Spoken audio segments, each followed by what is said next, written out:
আছে বাবা অপবিত্র আছে ধোপা আছে ধুয়ে যাও বুঝলি ধোপা বদলে আগে বলা ধুয়ে যায় না তো ভিতরে পবিত্রতা অর্জন করে ধুয়ে যেতে হয় বুঝলি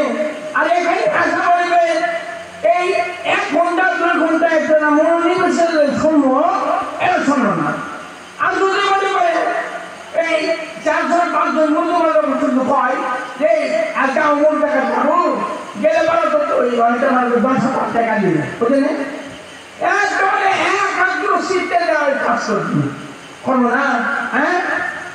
আর এটা করলে ভিতরে পরিষ্কার হবে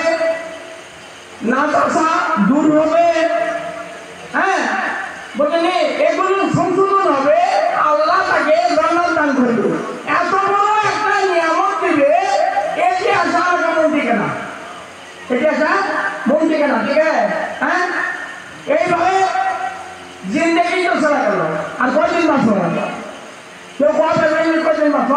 হ্যাঁ এই শুনতে আসা মন লাগা শুনবো এবং সত্য মানবো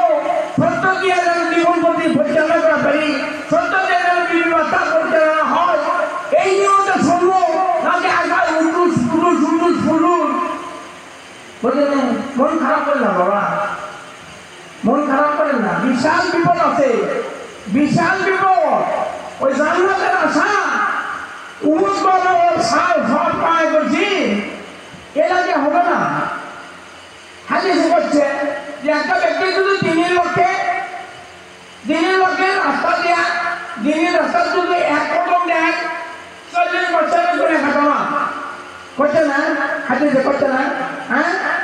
তা আমার মনে করেন আপনি দিনের রাস্তা দিয়ে যাচ্ছেন মনে করেন কি হুজুর চলেন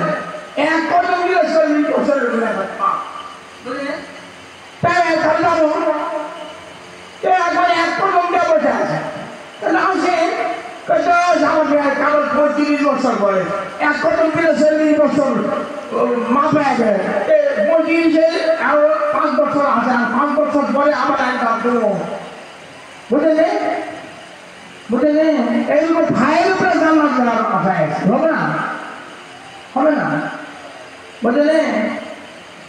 আল্লাহ করছে উহুদ পাহাড় করার পর যদি সব যদি কেউ কামাই করে তার মধ্যে যারা পরিমাণ অহংকার যদি থাকে সে বেশকে গ্রহণ করতে পারবে না তাহলে হ্যাঁ তো অহংকার হওয়াকে জিরো হয়ে যায় তা জান্নাত হয়ে যায় তো অহংকার জিরো করে তারপর জান্নাত দিবে অহংকার জিরো করে তারপর জান্নাত দিবে সেই অহংকার দিয়া বিশাল পাহাড় বানানো সব বেরোবে না হ্যাঁ তালাশ করতে এই যারা পরিমাণ অহংকার দূরীভূত করা যেটা নাম আছে সেটা আমরা নেই যেটা ভাও সেটা মনে করে আমরা খুব ঝুঁকি বলে দে ভাই জান্নাত দিবে কালে না পড়লে জান্নাত দিবে হ্যাঁ কালে মারতে বলেছি কোরআনের আয়াতে কোন আয়াতে বলেছে যে তোমাকে একটা কাম করলে তোমার জান্নাত দেব আল্লাহ বলেছে জান্নাত আমার কাছে নাই জান্নাতের মালিক আমি জান্নাতের বিক্রি দিছি কি দিছে বিক্রি দিছে বলি সূরা তওবা 111 নম্বর লেখা দাও 111 নম্বর আয়াত 111 নম্বর আয়াতে বলতেছে যে আমি বিক্রি ক্রয় করে নিয়েছি কিছু মুমিন থেকে এই মুমিনদের নফসের জান এবং মাল এটা আমি কিনে নিয়েছি আল্লাহ তুমি কিনে নিয়েছো কি দিয়েছো আল্লাহ করতে বিনিময় তাদেরকে আমি জান্নাত দিয়েছি জান্নাতের মালিক হলো তারা বলেন সুবহানাল্লাহ বলেন আপনি দলিল বলি তো না হলে গলা কাটা দেবো বলেন আচ্ছা তাহলে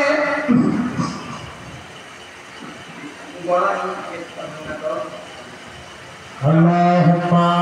صل